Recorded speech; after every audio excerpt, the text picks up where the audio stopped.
ದುಷ್ಟರಾಯರ ತರಿದ ಜಗದೊಳು ಮೆರೆದ ಕೃಷ್ಣನ ನೋಡಿರೈ ಭಕ್ತಿ ಸಂತುಷ್ಟನ ಮಾಡಿರೈ ಕೃಷ್ಣನಿಗೆ ಒಲಿದದಿ ದುಷ್ಟರಾಯರ ತರಿದ ಜಗದೊಳು ಮೆರೆದ ಕೃಷ್ಣನ ನೋಡಿರೈ ಭಕ್ತಿ ಸಂತುಷ್ಟನ ಪಾಡಿರೈ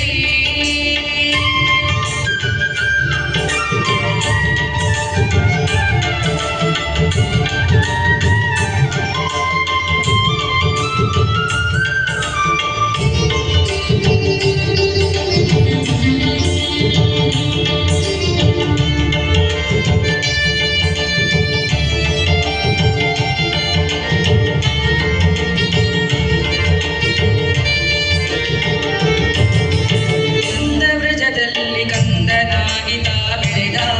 ದೈತ್ಯರ ನಡೆದ ಬೃಂದಾವನದಲ್ಲಿ ಇಂದು ಮುಖಿಯರನ್ನು ಕೂಡಿ ಪರಿಪರಿಯಾಡಿ ನಂದವ್ರಜದಲ್ಲಿ ಕಂದನಾಗಿತ ಬೆಳೆದ ದೈತ್ಯರ ನಡೆದ ಬೃಂದಾವನದಲ್ಲಿ ಇಂದು ಮುಖಿಯರ